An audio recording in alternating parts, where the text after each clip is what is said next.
And welcome to another episode of Stuck in My Mind. I am your host, WIZE. My next guest, I am so excited. I'll just let her tell you what she does. Welcome to the show, Jennifer Moore. Thank you so much, Will. I am really excited to be here too. Okay, so I'm supposed to tell you what I do. No, wait, I got questions to ask you. Okay. Okay. Sounds I good. do I do have questions to ask. Awesome. All right, hold on. What is going on? Where did my questions go? Where did your questions go? Yeah, no, I had some. I promise you, I I have had some. no doubt. Yeah. I don't know where they went though. Oh man, wait, hold on, because I had them all with when I did my description and everything for the show. So Empathic Mastery. I'll do my best, especially trying to keep it short and sweet. So my name is Jennifer Moore, and I'm the author of the book Empathic Mastery, which actually I just learned won its 5th book award just the other day, and it got the first place ranking for the Independent Authors Network. First and basically first place for nonfiction. So I'm kind of like, oh my God. Anyway, I'm very excited if you can't tell. And what I do is I work with other people who are highly sensitive and empathic, and I help them to navigate how to stop being completely overwhelmed by taking on all the thoughts, feelings, energy, and sensations that are coming from the world around them and dealing with that. And the reason that I do this work is because I understand what it is like to be told that you are too sensitive, that you are overreacting, that you're taking things too personally, that you've got an overactive imagination, that you just need to get a tougher skin, that you just need to suck it up, stop worrying about all these things and just get on with it. And I spent my childhood as a very sensitive, very creative, very magical, but also very sort of shy and really doubting myself kid. And that sort of went from there into my young adulthood, where I really had low self esteem. I was constantly looking to other people for approval, for love, for validation. And especially, I didn't meet an emotionally unavailable boyfriend that I didn't want to glom onto. And so I really experienced a lot of distress, and I didn't really know how to function in the world. I didn't really know how to just navigate because I was so overwhelmed by all of the intensity of my own emotions. And it wasn't until I was in my 30s and I started to work with a really amazing therapist who was also really psychic, who helped me to start to understand that a lot of the time I would be in a state of distress after I had been picking up the thoughts, the feelings, the energy, the sensations, the worries, and the concerns that had come from somebody else or from a circumstance or situation. And so we would start talking about what had been going on. And a lot of times it would be like, you were fine before you connected with this person. And then you had this encounter with this person. And then you started to feel really lousy after that. Do you think maybe there's a connection there? And I started to see how frequently I was taking on, absorbing, amplifying, and all and worrying about other people's stuff, but also taking on a sense of it's my job to fix this. It's my job to make this better. It's my job to do something about this. And so I found myself kind of dancing between the part of me that felt like it was my job to be responsible for everything going on in the world and the part of me that just wanted relief and sought that relief through eating a lot of sugar, through smoking a lot of cigarettes, through getting into a lot of stupid relationships, and just sort of trying to cope. And on both sides of this, what it ended up causing for me was being in a place of just not really having any idea how to function and live in the world. And I was a raging sugar addict. I quit smoking and gained 40 pounds in my when I was 23 years old. And pretty much, like, I didn't have a clue what I was gonna do, where I was gonna go, how I was gonna sort my life out. And, and I just sort of lived in this sort of state of emotional agitation. So, uh, hopefully that's enough of an answer. I could go on and on about all the Oh, misery, but no, that's not what we're here no, for. no, no. Yeah. We have actually some comments. My Yeah. friend Tina Marie, even though it shows as Facebook user on here, I Uh-huh. looked on Facebook and I saw it was her, and she's a fellow empath. And there's people out there that they don't know, they won't realize that they are empath, that they might be in a situation Exactly. where Yeah. they might come into up somewhere and they're in great mood and everything, and there's someone around them that's just very negative, low energy, low vibrations, and they're picking up on that and they're not realizing that this They person is like that. Exactly, they don't even realize, and I will say that I've worked with so many people over the years who, when we first started working together, they thought it was all them, and they thought that all of this stuff was going on. They're like, "What is wrong with me? Why is it that I go to this place and all of a sudden I feel so sad, I feel so scared, I feel so upset?" And so much of the time, because we don't live in a culture that necessarily acknowledges how sensitive we can be to other people's emotions and energy, a lot of times we just assume that the problem is ours. And what I've also seen is that most of the people that I have worked with and also I've interviewed for my podcast, Empathic Mastery Show, I have found over and over again that many people who are highly sensitive and empathic will have the experience of being in family systems that are not acknowledging what's really going on. And so the kid is picking up the distress that's going on in the family. But anytime they start calling it out, like naming the elephant in the middle of the room, they are basically told, "You're overreacting, you're taking it too personally, you're being too sensitive, you're making stuff up. That's not really happening. Pay no attention to the man behind the curtain." And so what I find is that a lot of people who are empaths don't necessarily know that that's what they are, because they've been gaslit about the fact that they're picking up other people's distress from the time they were really, really, really tiny. And that gaslighting not only causes us to, like, not necessarily believe in being an empath, but also can really cause us to doubt our intuition, to doubt our truth, and to question ourselves and go to sort of the default of what's wrong with me that I'm feeling this way right now. And Tina Marie continues, she goes, yeah, it brings you, it totally brings you down. Yeah, uh, totally. you get bashed and it hurts, Yeah. and so it's what she says, it's physically and emotionally painful as well. Yes. Yes. So for someone who might not be aware of this, that they're empath, Yeah. um h- how could they find out? How did you discover that you was an empath and this is what was going on with you? So let's start with, so first of let's start with my definition of the word. So first, one of the things I want to say is that empath is not a clinical term. It's a it's a pop culture term that came out of science fiction from the 1950s. There was first a short story called The Empath that was written by this Scottish author whose name I always forget. Um, and then in the 1960s, Star Trek did an episode called The Empath, and it started to show the idea of the empath. And the idea of the empath is that an empath is a being who picks up the thoughts, feelings, energy, and sensations from the world around them, like absorbs it, carries it, holds on to it, and but this is the thing that makes the difference between an empath and somebody with strong intuition and psychic ability, is that unlike a psychic or an intuitive who recognizes that they're picking information up, but they know it's coming from outside of them, empaths process information as if it's our own.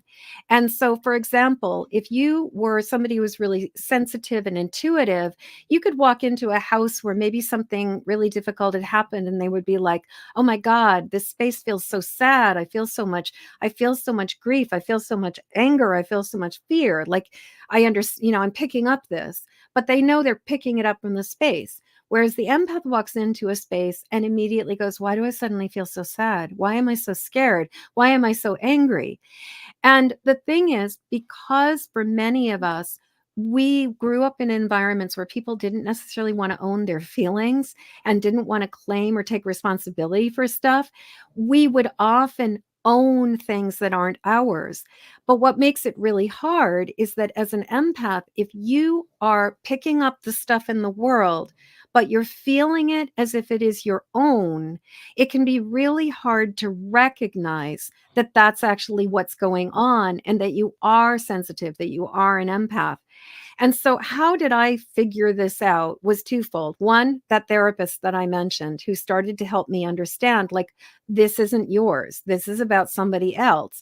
And that took me years of just like thinking it through, talking about it, processing it, and then going, wait a second, I was fine before I encountered this person. And then all of a sudden, I was feeling all the things they were talking about feeling themselves. But what I also noticed, and this is the thing I found to be really kind of the dead giveaway for me, is that whenever I go from like 0 to 100 miles an hour, and I go from like, I'm just fine, everything in my life is okay. I've got a roof over my head. I got food in my belly. I got clothes in my back. I've got money in the bank account, or enough money to like that I'm not worrying about like the next bill that's coming along. And all of those things are okay, but for some reason, I'm feeling really distressed. I'm feeling really uneasy. I'm feeling really off kilter. I'm feeling something is just like weird or wrong. What I noticed is that when I'm feeling out of sorts for no reason at all, more than often than not, it is because I'm picking up stuff that's going on either in my immediate world or a lot of times globally, like that I'm picking up stuff that's going on in the world around me. And what I will say is that for myself, time has been the greatest teacher, because by noticing when I feel this way, but also starting to talk to and connect with other highly sensitive empaths and talking about, are you feeling it? Oh, yeah, I've been feeling it. All of a sudden there starts to be like, we start tracking things. And what I started noticing for myself, but then I started getting like confirmation from other people, was so often like if we checked in, it was like I've just suddenly started feeling really weird. I suddenly started feeling really strange. I suddenly started feeling like, oh, something's coming, like something's, I feel uneasy. And then all of a sudden it's like 3, 4, 5, 6, 10, 20 people come back to me, or like if I do like I do a TikTok video and I'm like, hey, can you feel it? And and it's like everybody is like ticking, like 90% of the people who are ticking the box are like, yes, yes, yes, yes, yes, yes.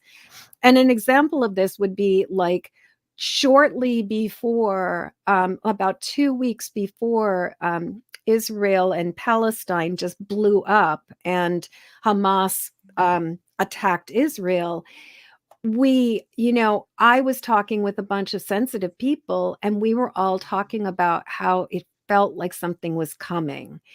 And that feeling of like, I can sense something is on its way, is something that I've noticed. But unlike a psychic or an intuitive who might be picking this up and be like, oh, I can see there's a conflict in the Middle East, often what happens is we feel it as a sense of fear, agitation, distress, grief, but it's not necessarily identifiable in the same way, except that then the event happens. And for me and many of the people I've spoken to, it's almost like you feel like the pressure valve on a pressure cooker has been released. And suddenly it's like, oh, I don't feel this way anymore. I'm not experiencing that dread. I'm not experiencing that sense of like, oh, something wrong is on the verge of coming. And I personally believe that especially as the world has been heating up, kind of both like literally and metaphorically, that more and more people are awakening to this empathic sensitivity, that more and more people cannot just compartmentalize and stuff it down and ignore it, because I believe that a fundamental truth is starting to arise in the world, which is that we are all cells in the body of this earth and we are all interconnected. And so when we do really stupid things in one part of the world, even if we're on the other side of the planet, there is still a way that the ripples of that impact us. And if you sort of get into like the whole quantum physics and, you know, going into the idea of time as an illusion, time is a construct, but ultimately all we have is now. And so in a way, if an event is intense enough, it's sort of like the intensity of that is like a stone that gets dropped into the river of time, and the ripples go both ways.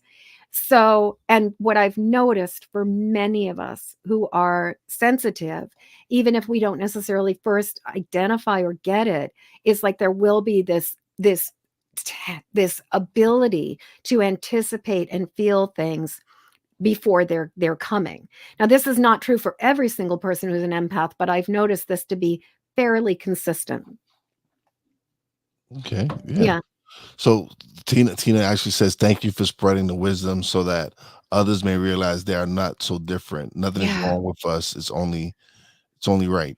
And it's true. There are people out there that are struggling with this, not knowing that they're empath, Right. and that they feel it's something wrong with them. Like you said, they don't realize that they're picking up the energy from the world around them, Yeah. and Yeah. they're really struggling with this. They're really going through thinking people that, hey, there's something wrong with you, when there's really nothing really wrong. It's we're all energy, and Yes. some of us are just a little bit more advanced, where they're able to pick up certain frequencies all the time. Like they're feeling every kind of vibration imaginable.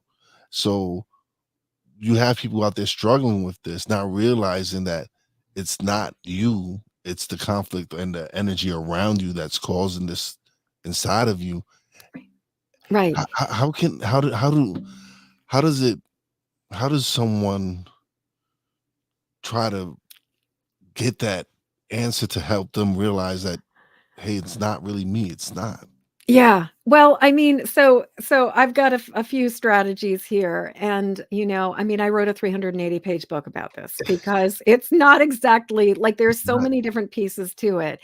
There's just so many different pieces to it, and there's so much I want to say. One thing I want to say is that as an empath, we, in many ways, we can either be, we're kind of like vacuum cleaners. We can either be in the position where the switch is turned to sucking energy in, or where the switch is turned to blowing energy out. And the thing is, we can either be picking up the distress from the world around us and broadcasting it and amplifying it. Because when we pick it up and we feel it, we tend to amplify it, because then we're just another, we're just another fire to put out. But when we learn how to control our energy and we start cultivating peace and calm and love within us, we go from being these vacuums that are just absorbing the intensity and the distress to becoming beacons for calm, love, and healing, and actually being able to amplify peace instead of amplify distress. And that's the thing about us. That's our superpower, is the ability to sense things in the world, hold the space for it, and then broadcast love back out. And so what I will say is that this is more of the kind of like, I don't know, like advanced level or graduate level empath work. But it's true for all of us, is that we need to be able to be comfortable with discomfort. We need to be able to be comfortable with holding space for ourselves first and foremost when we're having a hard day, instead of like going through all of those voices and the narrative and the you're broken and you're wrong and you shouldn't be doing this, and just all the things the grief we put ourselves through when we're having a hard time. Learning to come to a place of like merciful kindness and radical acceptance of ourselves when we're going through something difficult, and letting it be okay if we're in that space. That the ability to hold space for distress allows us to let it be instead of immediately rushing into rescue. And so, as empaths, the thing is, we feel better when we are taking on the energy of the world, and when we believe that our job is to fix things. Like one of my students came up with this saying, if I can feel it, I need to heal it. And the thing is that if we believe that, then we're going to get ourselves, we're constantly caught up in this place of thinking it's my job to make the world a better place. It's my job to fix the problem because I can see it. Sometimes interference is the worst thing we can do. And I'll give an example of this that like would probably land for most people. Let's take an alcoholic, for example.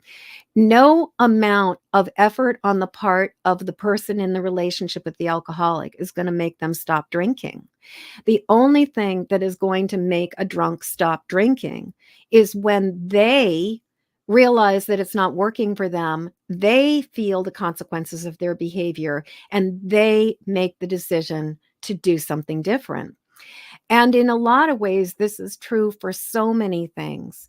We can hold space for somebody to sit with their discomfort or with their misery or with the things that are going on in their life, but it's not our job to fix it or rescue it. It is our job to behold it and acknowledge it and believe that that person has agency and the ability to make that choice for themselves.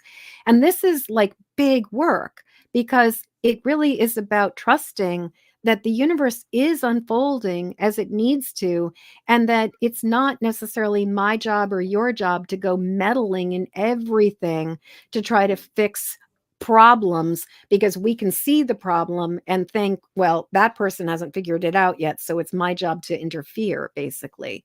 So that's a really big part of what, as empaths, we get to work on. But before we go there, what I have found is really helpful is the 5-step system of empathic mastery has recognizes the first step, releases the second step, protect is the third, connect is the fourth, and act is the fifth. Recognizing starts with even identifying that we are an empath, that we recognize that we are vulnerable to picking up energy and then processing it as if it's our own. And then coming to the place of recognizing when we're offline or out, not offline, but out of sorts, when we're off kilter, when something feels amiss. And then going from that to starting to recognize, okay, what's mine, what's not mine. So, what I really love to do is whenever I notice that that I'm just feeling strange, I'll just put my hands over my heart, close my eyes, and I'll ask myself the question, is this mine? And I will say that probably 95% of the time, the answer has come back, yes, and. Some of this is yours. Some of this is about the time that you experienced the mean girls in 6th grade. Some of this is about the time that you were sick with pneumonia when you were 17. Some of this is about the time that you were humiliated by that professor or that teacher or whatever. But a lot of it is coming from outside of you. And so I'll get this answer that a lot of times there's a part of it that's about me, but there's a large part of it that is not. And so then once I get that, yes, some of it is yours, some of it isn't, I will ask the next question, which is what's mine? What's not mine? And that's where often I'll be like, oh, that was from the mean girls. But this is about like the cranky person at the grocery store that I just ran into. And when I've got that answer of what's mine, what's not mine, and I start having a sense of like some of this is mine, some of this is not mine, then what I do is I like to just take a really simple exercise of just I breathe into my heart. And as I breathe out, and I like to have my hands over my heart, I exhale and I release my hands and I say, I send this back to where it belongs. And I just use my inhale and my exhale. I send this back to where it belongs. It's safe for me to let this go. And one of my favorite things to also say, I've got 2 lines that I live by that have been really helpful. One is the old Polish proverb, not my circus, not my monkeys.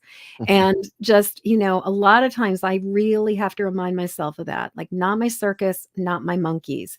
And if you grow up in a family where there was a lot of like transference of problems and a lot of people who kind of like codependent worry and things like that. I grew up in a family system that basically everybody's monkeys were my monkeys. Everybody's circus was my circus.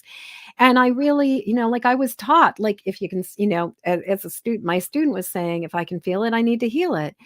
And so for me, that old, that proverb, not my circus, not my monkeys, that has been really, really helpful. And then another one that I live by that I really love, I find so helpful is the saying, your poor planning does not constitute my emergency. Like, just because you're in a state of crisis right now, because basically you got yourself there, does not mean I need to drop absolutely everything in my entire life to make it better for you. And that has certain, I mean, sometimes that statement, it doesn't apply, but a lot of times as an empath, I do find that it applies. That just like your poor planning does not constitute my emergency. And so those two statements, not my circus, not my monkeys, and your poor planning, those things have been incredibly helpful in terms of just being able to like get perspective and be like, maybe it's not my job to fix this problem right now. Oh man, yeah, definitely, definitely. Yeah. So can you share the story behind the creation of your oracle decks and the Sure. photographic healing tarot? Yeah, yeah. So I picked up so I learned, I don't even know when I learned about the tarot. I mean, maybe it was probably like watching like the James Bond movie with the witch's tarot, like way back. But by the time I was like 18, 19 years old, I really wanted I wanted a tarot deck. So for my 19th birthday, I got my first deck. And um I fell in love immediately and I understood it immediately. It was like I just knew it. And so it didn't I was an undergraduate as an artist.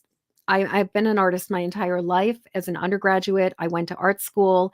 I actually ended up getting a degree in fine arts, but with a focus on filmmaking and photography, which is kind of amazing in some ways how much my entire life filmmaking and photography has been the tool that I've used with marketing, with everything.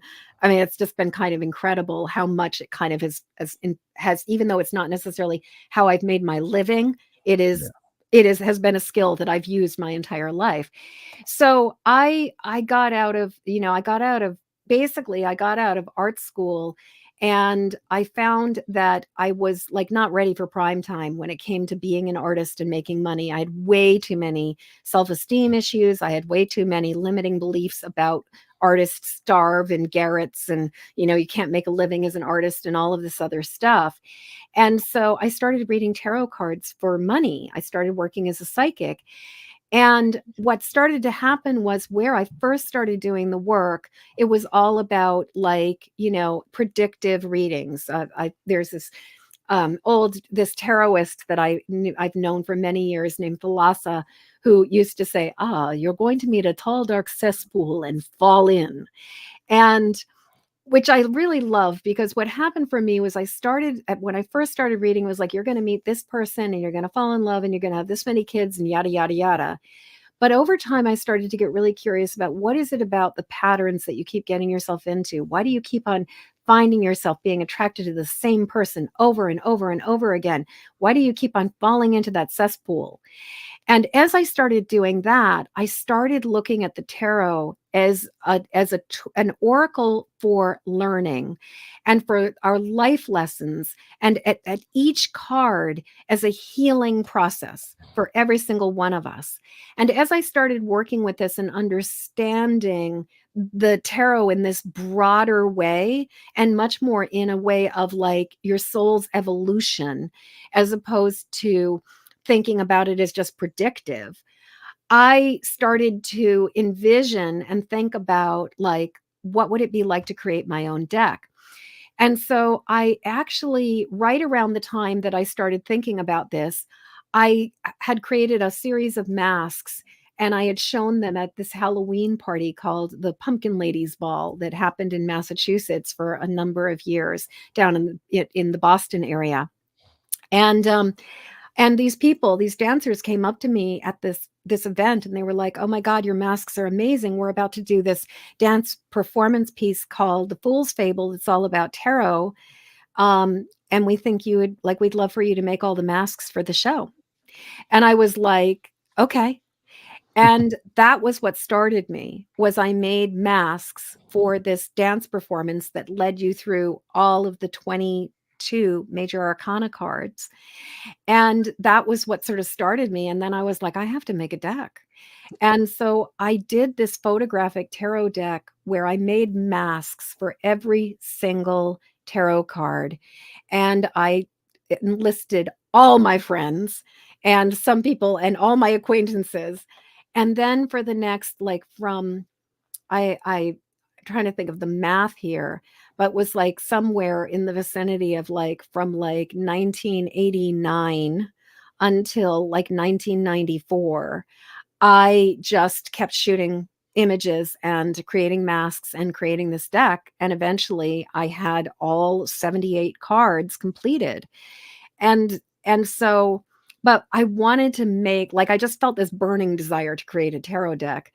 But I wanted to make one that was really about how we can use it as a tool for our personal growth, for our spiritual development, and for our healing. Yeah, that's my next question is what role does your deck play in helping individuals in their healing journey? I think that it is there's so many different ways that it can be used. And this is true, I think, for anybody working with the tarot or with any kind of oracle decks. You can use it in a way that is a springboard for self-exploration, where you look at it and even ask yourself the question of, like, does this ring true to me? Does this resonate with me? What part of this resonates with me? What part of this doesn't resonate with me? What part of this feels like yes? What part of this feels like close but no cigar? And just sort of using it as a way to, like, almost like journal prompts, like as for self exploration. There's also the experience of using it more as an oracle or using it more from that standpoint of like a prediction. And as a reader, what I do is I lay the cards out, and it's sort of like looking at a whole bunch of windows in front of me where I get to see the energy of where something is going for somebody and talk about, or where the energy has been, and where we can start reflecting on, like, how all of these different pieces fit together to create a picture of somebody's life. And so, in my experience, there's using it from the standpoint of just sort of not predictive or necessarily psychic or reflective, but more like just self exploration. And then there's using it more from the standpoint of, I'm looking at a mirror of my life, or I've hired somebody to look at a mirror of my life, and they're giving me perspective. They're giving me information. They're giving me guidance about stuff. And one of my absolute favorite ways to work with tarot at this point in time is every year, or most years, I do what's called a Magnificent New Year readings, where I pull out the cards and I do like a 12-month spread with a couple extra cards for like clarification. And I talk about the frequencies, the energy, the vibration of the year, and kind of how it all is going to fit together. I don't necessarily say, you're going to, like, you're going to meet your husband and get married on this date, or like you're going to buy a car, or you're going to buy a house. As much as I talk about the energy of this period of time is going to be all about self-esteem. It's going to be all about personal recognition. It's going to be all about validation and acknowledgement. This year, this particular period of time is going to be all about boundary setting and about setting limits and recognizing, like, where are you overgiving? Where are you overdoing it? And having this opportunity to kind of look at this roadmap of the direction or the likelihood of where things are going to go. And I'm going to actually answer a question that's in my mind, which is about the future. And what I believe is that while that the future is not set in stone, but there are dominant streams of reality that we're most likely to go down based on the choices that we are making. Because the future is defined by our choices. And most of us have particular personality traits that lend us to do certain things. And so a lot of times the future is like if you imagined like a tree or a river with all kinds of streams, there's dominant branches. And so a lot of times when we're looking at things that are about the future, what we're talking about are the dominant branches and what kinds of choices can you make to lead yourself in the most aligned, most flowing, most um like optimal path of the future. Like, how can you get into the timeline that's going to be good for you as opposed to the timeline that's basically going to be awful, Yeah. to avoid using any swear words. No, no, you're right. You're absolutely right. So you have the Healing Tarot Yeah, cards and everything, but you're also a fellow podcaster. You I have the am. Empathetic Mastery Yeah. show. What? Because I know this niche is just because people rather check out podcasts that are more Bro, dude. they're no it's more entertaining. They're not really like my podcast. I do well. I have a nice audience and everything. Yeah. I'm sure there's people that tune into true crimes more. They're more Yes. into true crimes and all that. I enjoy podcasts where I can learn about self development and all these different things. What made you feel that this was a podcast that you wanted to do? Like, So I spend a lot of time or a decent amount of time in communication with divine source, like just like tuning into the sacred heart within my own heart mhm, and listening for like a higher guidance than just like Jennifer's ego. And so I kept getting this prompt that I needed to be basically doing a podcast about what it means to be a highly sensitive empathic person, how this impacts all aspects of our lives, and the tools and resources that we can use to like steer out of the skid. And so when my book came out, I got a very clear message that I needed to create a podcast to reflect or to, that sort of just like continue to enhance the message. But instead of doing a podcast where it's like, it's, all Jennifer all the time, I really wanted to bring other highly sensitive empathic people onto my show and have conversations with all kinds of empaths and intuitives and sensitives about how their life was impacted by this and also what they've done to turn their life around. And so I'm in my third season at this point in time and have interviewed all kinds of different amazing people. And so like I've done episodes on like domestic violence and being an empath. I've done episodes on narcissists and empaths. I've done episodes on being an animal rescue and how empaths and animal rescue like go like this. I've done episodes on like ADHD and other aspects of neurodivergence and being an empath and how the intersection, there's a lot of times there's a lot of cross pollination between various variations of of neurodiversity and empaths.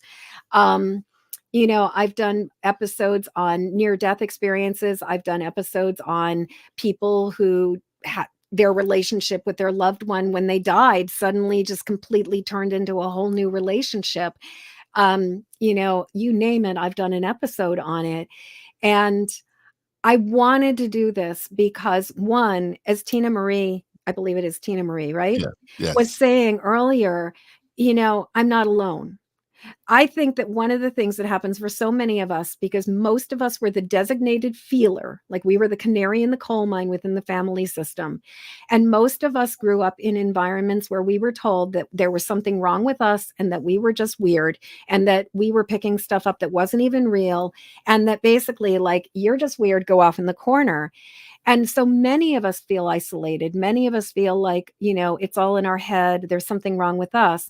I wanted to create a podcast that gave people hope, that gave people connection, that gave people it gave people information and gave people tools and resources, but also very much a sense of I'm not the only one like this. Like for example, I've out of the nearly, I mean, at this point, I've interviewed definitely more than 100 people at this point in time.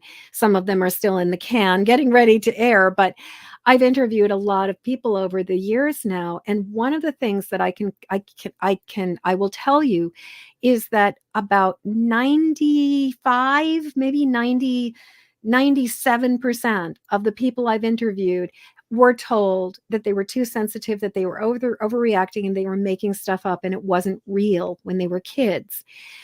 A very small percentage of the people I've interviewed did not have this experience, but most of us did. And the problem with this gaslighting that happens at such an early age is it really ripples out for the rest of our life, and it causes us to doubt ourselves.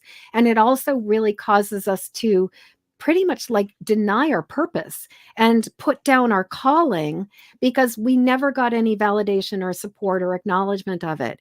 And so just having a show where other sensitive people get an opportunity to hear the true about this. And, my show, it's for me, it's like I'm not as concerned about, like, I mean, big numbers, great, like getting into I mean, at this point, thankfully, the podcast is in the top 10% of podcasts.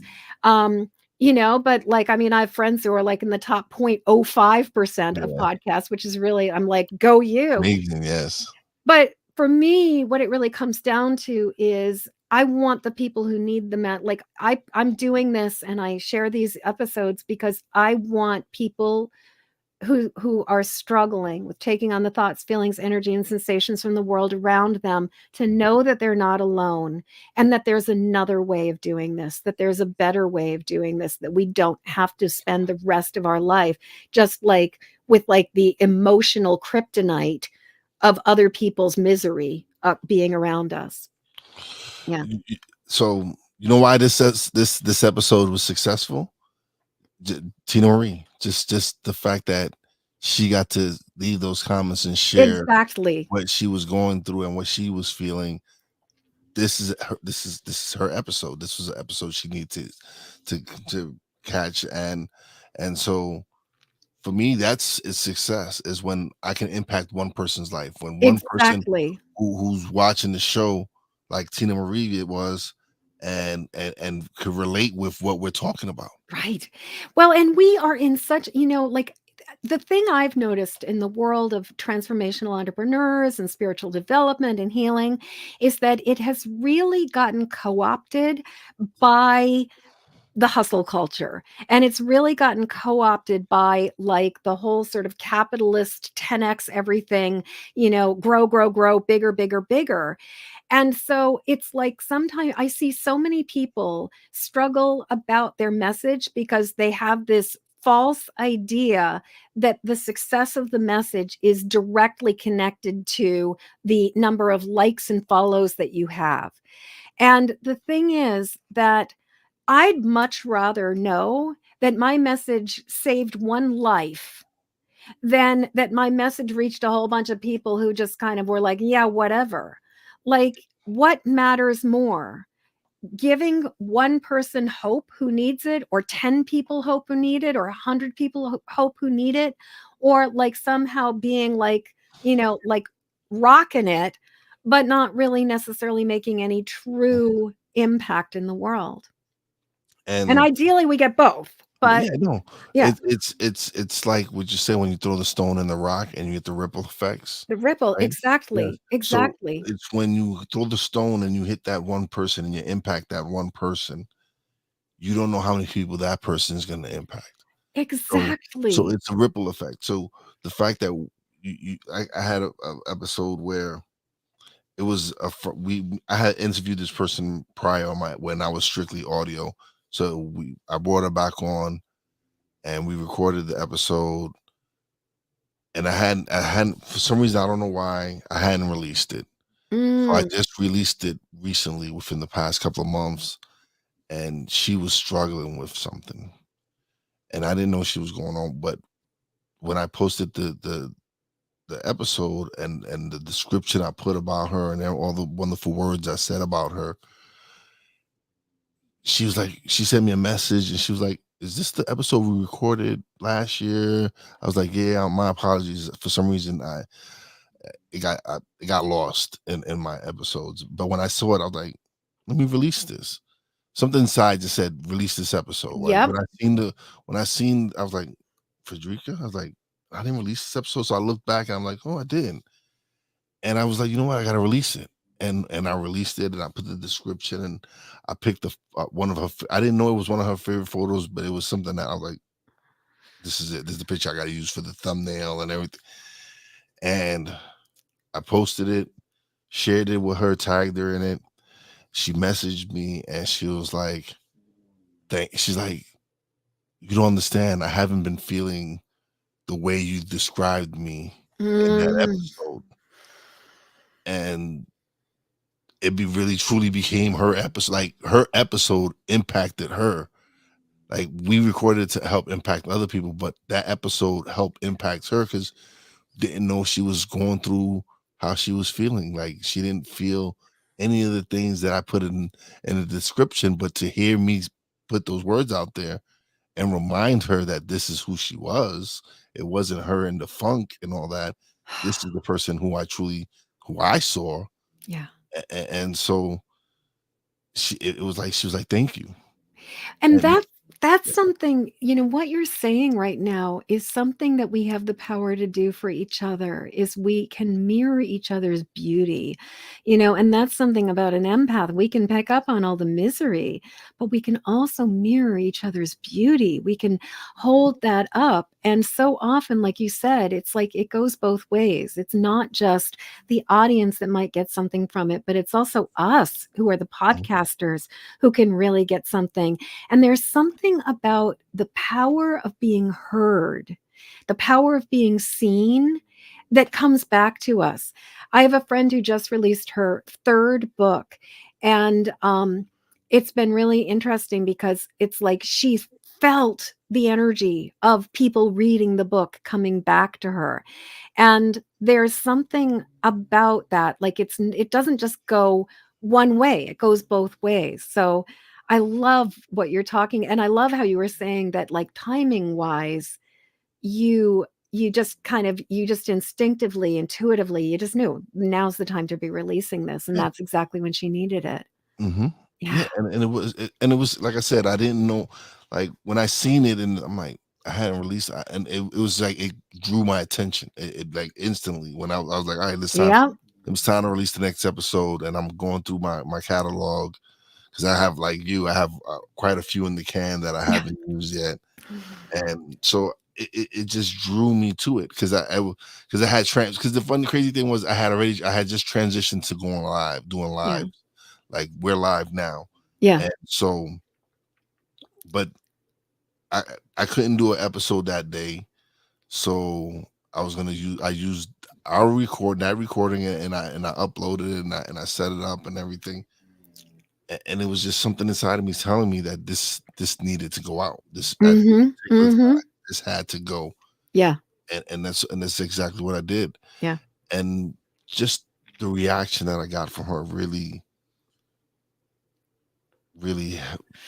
and it's those messages. That wasn't the first time that I've received messages from people about certain episodes or list that they listened to this episode and thank you. I needed to hear that because Yeah. it's been quite a few episodes where people like they'll go into detail specifics about the episode and when they said this and this, that to me is like wow.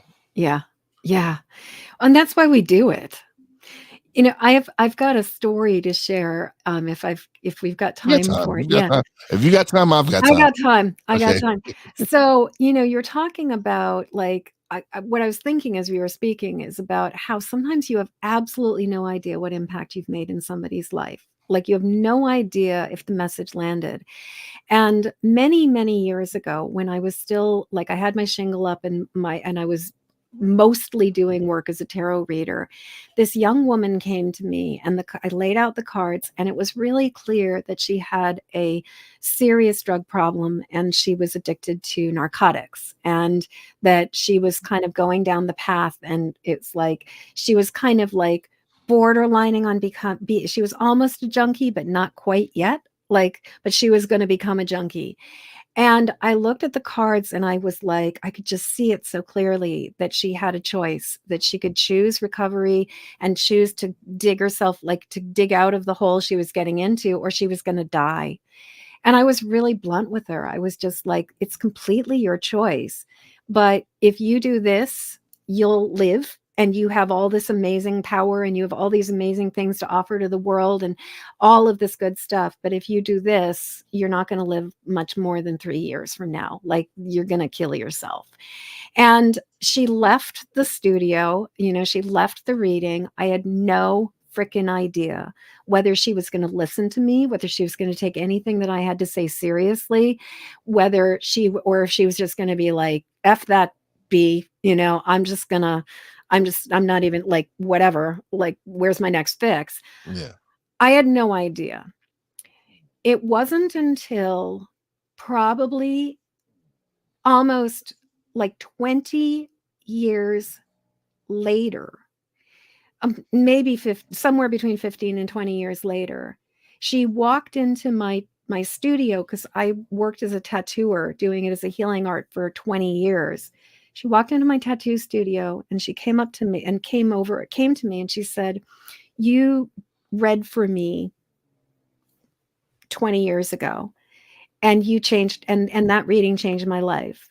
You told me that I had a choice and that I got to decide if I was going to live or die. Well, I chose to live and I'm here now. And I just want you to know that that reading did, like, that made a big difference in my life." I had no idea. It took 20 years to find out that this thing actually save somebody's life. And that's the thing. We don't know who's listening. We don't know who's benefiting.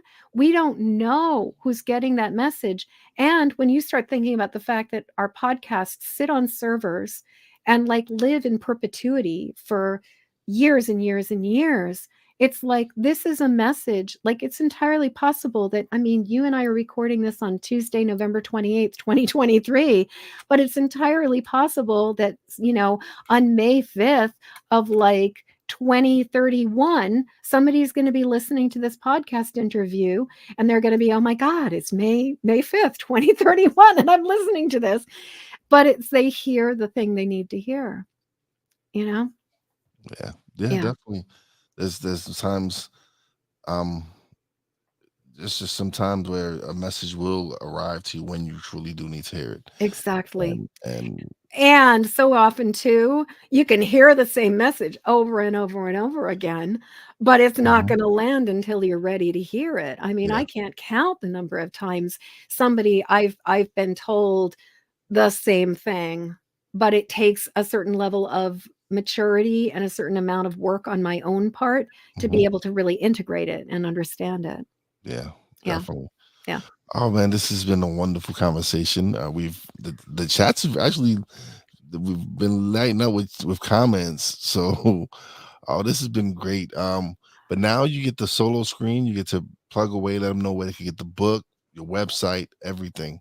Okay. Well, so I kept it really, really simple. If you want to learn about all the things, go on to empathicmastery.com. If you want to listen to the podcast, it's empathicmasteryshow.com. And if you want to grab a copy of one of my books, which at this point there's quite a few of them, go over to empathicmasterybook.com. And I will mention, so actually, I'll show you guys a couple books. hang on for a second. So this is now a 5-time award-winning book, Empathic Mastery: A 5-Step System to Go from Emotional Hot Mess to Thriving Success. And you can find that over at empathicmasterybook.com. But in addition to that, I have a workbook that I created that works with the moons instead of the seasons, and it's called the Empathic Mastery Diary. And it's basically a guided diary that helps you to really track and recognize, what's going on, to recognize, release, protect, connect, and act. In addition to that, I just want to mention to you that I have a free Facebook group called the Empathic Mastery Circle. And it is a place where you can get all kinds of support, where you can connect with other highly sensitive empathic people, and where I teach a free masterclass every single month right around the full moon. So we actually just had our class yesterday, where we talked all about how to work with this. And if you are interested in coming on over and joining the free Facebook group, just jump onto empathicmastery.com/masterclass. I could go on and on. I love working with other highly sensitive empathic people. Being a fairy godmother for empaths is what I'm here on this planet to do. And so, please reach out to me. I am at Empathic Mastery on all the social media, all the places where I show up. I've been a little bit lax in TikTok lately, but I've got a lot of videos on TikTok, a lot of stuff on Facebook, a lot of stuff on Instagram, and I'm here to help. And I'd love to hear from you. So please reach out. Thank you. This is really Thank good. you. Like, see, we went almost an hour. Yeah. Like, so when you're having some great conversations, I tell people, yeah, it's about 35, 45 minutes. Yeah. But there's sometimes you just have these conversations where you can just talk and time just flies, and you're like, wow. It's like, Yeah. wow. You just look at the time, you're like, okay, we did more than 45 minutes. Yeah. But no, I love these conversations. I do too. Yeah. I love being able to put this on my platform and have people come on and tell their stories. And because there are people out there that aren't aware that they're highly sensitive people. No. They're not aware of this. This is something that people are still learning now. Yeah.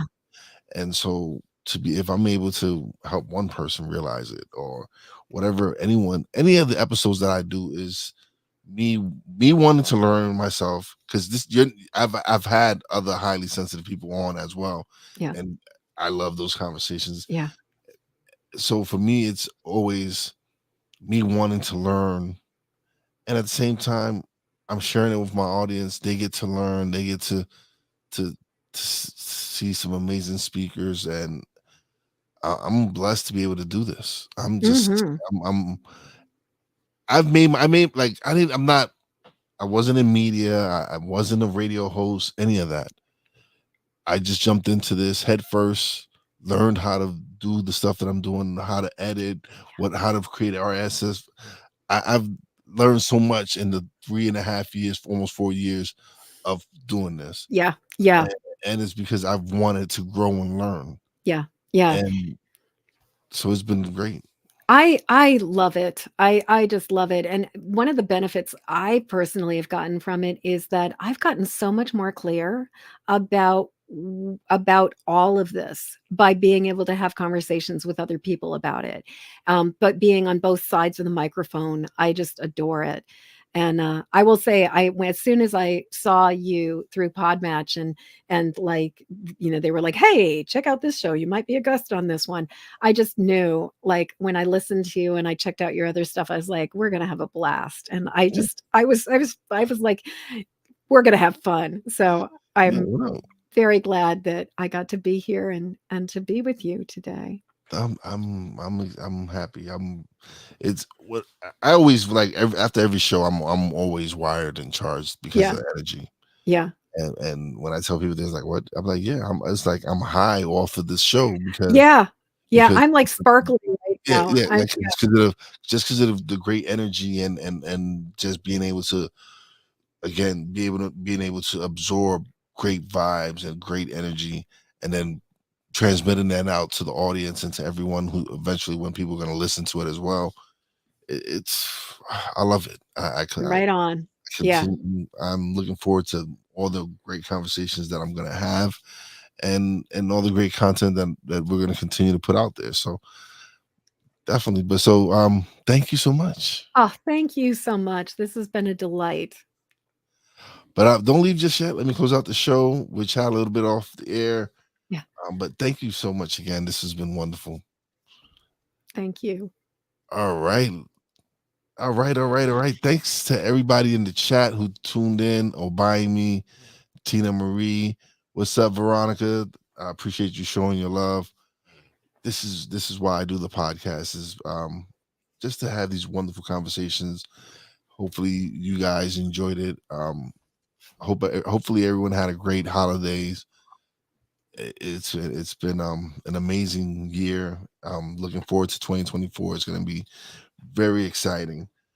But thank you to my real wise fam, Poppy J, Brandy J. Love you guys. Big shout out to the boss lady. Love you and appreciate you, baby. Big shout out to my guest, Jennifer Moore, for coming through and sharing her great vibes and energy. And just, I love it. I just love it so much. And as always, a big shout out to all the essential workers out there. God bless y'all. Be safe. You know how your boy Wise does it. Peace out.